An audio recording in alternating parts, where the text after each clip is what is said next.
नमस्कार दोस्तों, आप सभी को नवरात्रों की हार्दिक शुभकामनाएं। नवरात्रि के 9 दिन जगत जननी माँ दुर्गा के 9 स्वरूपों की पूजा होती है।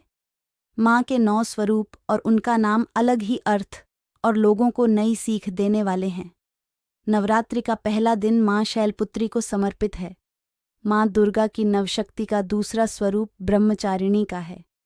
माँ दुर्गा की तीसरी शक्ति है चंद्रघंटा। नवरात्र के चौथे दिन दुर्गा जी के चौथे स्वरूप माँ कूष्मांडा की पूजा और अर्चना की जाती है। नवरात्र के 5वें दिन साधक श्रद्धा भाव से व्रत रख स्कंद माता की पूजा करते हैं। चैत्र नवरात्र का छठा दिन माँ कात्यायनी को समर्पित है। इस दिन माँ कात्यायनी की विशेष पूजा और व्रत किया जाता है।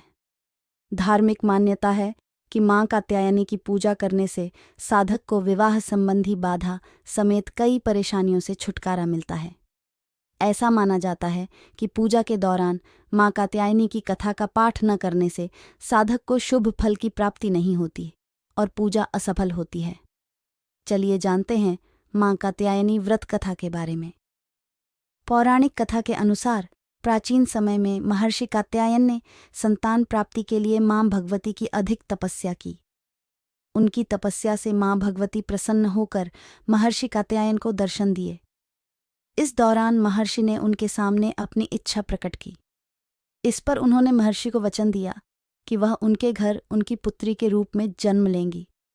एक बार महिषासुर नाम के एक दैत्य का अत्याचार तीनों लोकों पर बढ़ता जा रहा था। ऐसा देख सभी देवी देवता परेशान हो गए।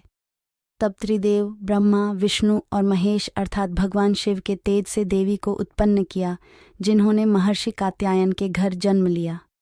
महर्षि के घर जन्म लेने की वजह से उन्हें कात्यायनी नाम दिया गया।